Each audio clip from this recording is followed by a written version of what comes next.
Welcome back to my YouTube channel. New video के साथ आज हम प्लाज्मा मेम्ब्रेन को डिस्कस कर रहे थे। हमारा आज लास्ट और थर्ड पार्ट है प्लाज्मा मेम्ब्रेन का, जिसमें हमने फंक्शंस देखने हैं। लास्ट टू जो हमारे रह गए थे, सबसे जो थर्ड हमारा फंक्शन रह गया था, ये आज की वीडियो का फर्स्ट जो फंक्शन था वो हमने प्रोटीन का रोल देखना था। आप जैसे कि जानते हैं हमने प्रीवियसली लिपिड और कार्बोहाइड्रेट का रोल देखा था। आज हमने देखना है प्रोटीन का रोल, और सेकंड हमने देखना है कि प्लाज्मा मेम्ब्रेन किस तरह से अपने सेल को इंटरेक्ट करवा रही होती है एनवायरनमेंट से, और एनवायरनमेंट और सेल में जो इंटरेक्शन हो रहा होता है उसमें प्लाज्मा मेम्ब्रेन क्या रोल प्ले कर रही है, किस तरह से ये अपना जो है आप कह रहे हैं कि अपना रोल जो है वो प्ले कर रही होती है। और सेलेक्टिवली परमिएबल की जो बात की थी, जो पोलर मॉलिक्यूलर आयन की मूवमेंट की रिस्ट्रिक्शन की बात की थी, वो सारी क्वेरीज आज जो लेक्चर है उसमें आपकी क्या हो जाएंगी, क्लियर हो जाएंगी। So let's start. हम ग्लोबल प्रोटीन से स्टार्ट करते हैं। अब क्वेश्चन ये है कि ये 60 to 80% जो है हमारे प्लाज्मा मेम्ब्रेन की स्ट्रक्चर को जो है वो बना रहा है। इसका मतलब है कि मेजर जो रोल होगा वो हमारी इस प्रोटीन का होगा, जो परफॉर्म कर रही होगी इनटू आवर प्लाज्मा मेम्ब्रेन। सबसे पहला आपके चैनल और कैरियर प्रोटीन।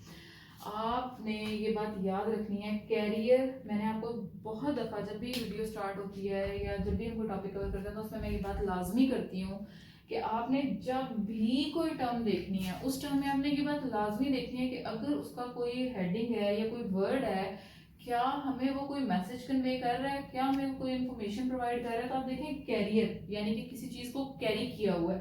चैनल यानी कि कोई चैनल प्रोवाइड किया जा रहा है, कोई पाथवे प्रोवाइड किया जा रहा है। तो हम कहते हैं कि सपोज ये हमारे पास फॉस्फोलिपिड्स हैं और ये वो प्रोटीन है जिन्होंने ये दरमियान से हमें रूट, ये रास्ता दिया हुआ है, चैनल दिया हुआ है, जहां से इजीली सब्सटेंसेस जो हैं वो अपनी इनवर्ड और आउटवर्ड मूवमेंट जो है वो कर सकें।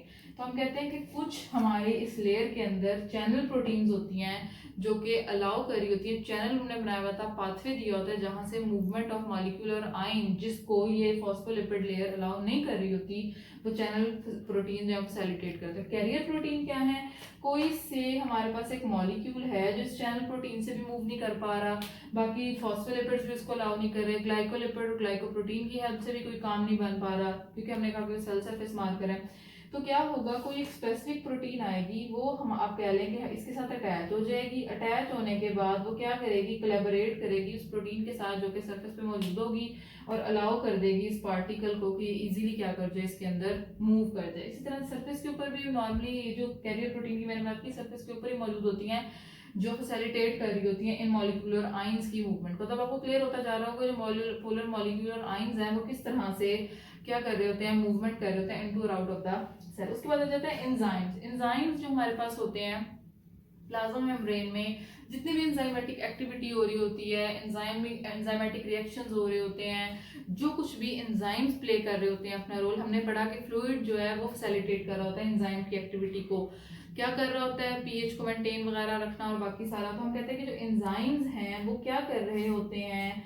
वो अपना रोल प्ले कर रहे होते हैं प्लाज्मा मेम्ब्रेन के अंदर, कि वो क्या कर सकें कि हमारे पास जो एटीपी है उसको किसमें कन्वर्ट करें, सीएएमपी, जो कि हमारे पास क्या है, सेकंड मैसेंजर, जिसको हम साइक्लिक एडिनोसिन मोनोफॉस्फेट और ये एडिनोसिन ट्राइफॉस्फेट है। अब होता क्या है कि जैसे ये एटीपी इस एंजाइम्स जो है वो नॉर्मली मौजूद होंगे, जो क्या करेंगे, इस एटीपी को सीएएमपी में कन्वर्ट करेंगे। अब एटीपी कहाँ से आई, इस क्वेश्चन का आंसर जब आप चैप्टर नंबर 4 बायोएनर्जेटिक्स पढ़ेंगे तो उसमें पता चलेगा कि एनर्जी जो है वो सिंथेसाइज हो रही होती है और किस तरह से एनर्जी मूव कर रही होती है और सारा प्रोसेस जो है वो कैसे हो रहा होता है। हम देखेंगे कि इस एटीपी को सीएमपी में कैटालाइज किया जा रहा है with the help of adenylase cyclase, और ये क्या कर रहा है, इसको सीएमपी में कन्वर्ट कर रहा है, जिसको हम क्या कहते हैं, सेकंड मैसेंजर। इसको हम सेकंड मैसेंजर इसलिए कहते हैं कि बहुत सेलुलर फंक्शन परफॉर्म कर रहा होता है, जिसमें हमारे पास ट्रांसक्रिप्शन से लेके प्रोटीन सिंथेसिस भी दो मेजर फंक्शन है जो आप कह लें कि इंक्लूड होते हैं। और सबसे पहले ये जो सीएमपी है हमने इसको एज अ सेकंड मैसेंजर ही आप कह लेंगे डिस्कवर किया था। उसके बाद पता चला कि ये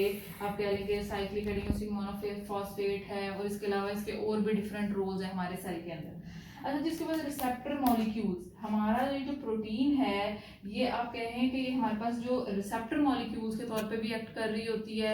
अब इसमें क्या होता है, आपने देखा नॉर्मली हमारी बॉडी के अंदर हार्मोन जो है वो ब्लड के अंदर हर वक्त मौजूद है, लेकिन वो अपना जो भी फंक्शन उसने परफॉर्म करना है ना, वो उसने जाके अपने एक स्पेसिफिक टारगेट के ऊपर जाके उसने अटैच होना है। अटैच होने के बाद अपनी फंक्शनैलिटी परफॉर्म करनी है। तो इसका मतलब है कि स्पेसिफिक सेल के ऊपर कोई रिसेप्टर मॉलिक्यूल मौजूद होगा ना, और वो जो रिसेप्टर मॉलिक्यूल होगा वो कुछ प्रोटीन्स होती हैं प्लाज्मा मेम्ब्रेन के ऊपर जो है रिसेप्टर मॉलिक्यूल वर्क कर रही होती हैं, जो कि साइट प्रोवाइड करती हैं ताकि कोई भी हार्मोन या कोई भी ऐसा एंटीजन या कोई भी ऐसी स्ट्रक्चर जो कि फॉरनर है वो आके उसके ऊपर अटैच हो रिसेप्टर के ऊपर, और उसको जो है वो अलाउ किया जाए कि उसने सेल के अंदर मूव करना है, उसके बाद जो भी एक्टिविटी, जो भी अपना फंक्शन, जो भी अपना मैकेनिज्म परफॉर्म करना है वो इजीली कर ले।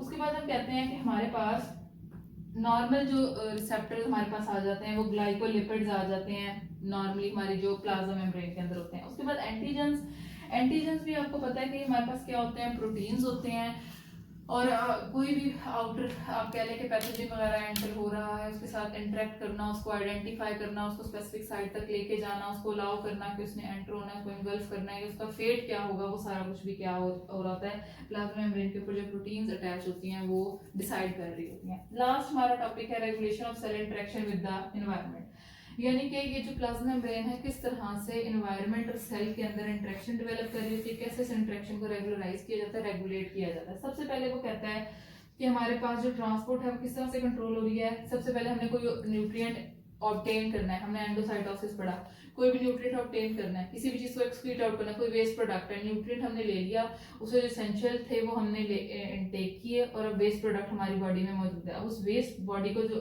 एक्सक्रीटरी मटेरियल है उसको बॉडी से या सॉरी सेल से बाहर निकालना, किसी भी न्यूट्रिएंट का सेल के अंदर एंटर होना, उसके बाद यूजफुल सब्सटेंसेस सिक्रेट किए जाते हैं जो हेल्प कर रहे होते हैं इन अ वे और टू हमारे सेल को ताकि वो प्रॉपर फंक्शनैलिटी परफॉर्म करे। उसके अलावा ये आयनिक ग्रेडियंट डेवलप कर रहा होता है जिसकी वजह से आपने पढ़ा होगा कि हमारे पास जो सोडियम और पोटाशियम का ग्रेडियंट डेवलप होता है जिसकी वजह से हमारी जो नर्वस और मस्कुलर एक्टिविटी है उसको मेंटेन किया जाता है। इसको आप डिटेल से भी आपने अपनी एफएससी की बुक में जो है सेकंड ईयर की बुक में डिस्कस करेंगे। उसके बाद ये मेंटेन कर रहा होता है पीएच को और आयन कंसंट्रेशन को ताकि एंजाइम एक्टिविटी जो है वो नॉर्मल लेवल पे अच्छे तरीके से जो है वो परफॉर्म हो सके, क्योंकि आप जानते हैं कि एंजाइम जो होते हैं they are specific in their function, उनको एक स्पेसिफिक पीएच चाहिए होती है। हर एंजाइम की पीएच डिफरेंट है, हर एंजाइम का आयनिक कंसंट्रेशन डिफरेंट होता है जिसमें वो अपनी क्या कर रहा होता है, फंक्शनैलिटी कर रहा होता है।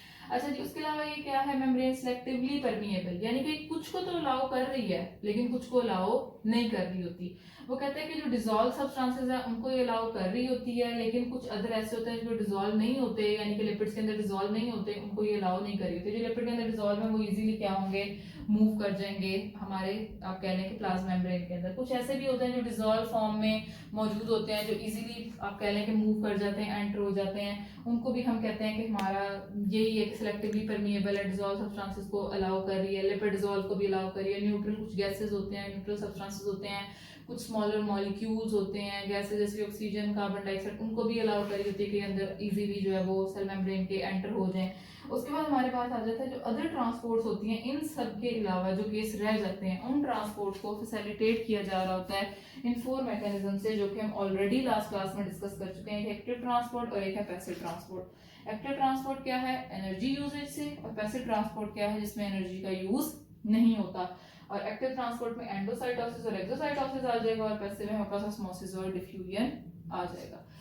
ये था हमारा आज का टॉपिक, और आज हमने प्लाज्मा मेम्ब्रेन को कंप्लीट जो है वो डिस्कस कर लिया। अगर आपको मेरी वीडियो पसंद आई हो तो आपने इसको लाइक करना है, शेयर करना है, सब्सक्राइब करना है, बेल आइकन को प्रेस करना बिल्कुल मत भूलिएगा ताकि न्यू वीडियो के नोटिफिकेशन आपको टाइम टू टाइम मिलते रहें। कोशिश करें कि वीडियो को कंप्लीट देखें ताकि जो भी इंफॉर्मेशन डिस्कस हुई है वो आप लोग उसको डाइजेस्ट कर सकें, वो आपके लिए अंडरस्टैंडेबल हो। कमेंट लाजमी करें, गुड सजेशंस दें, अवॉइड करें कि बैड कमेंट्स ना करें ताकि न्यू वीडियोस बनाने की इंकरेजमेंट मिलती रहे और आप तक जितना भी नॉलेज है वो हम क्या कर सकें, डिलीवर करें। Thank you.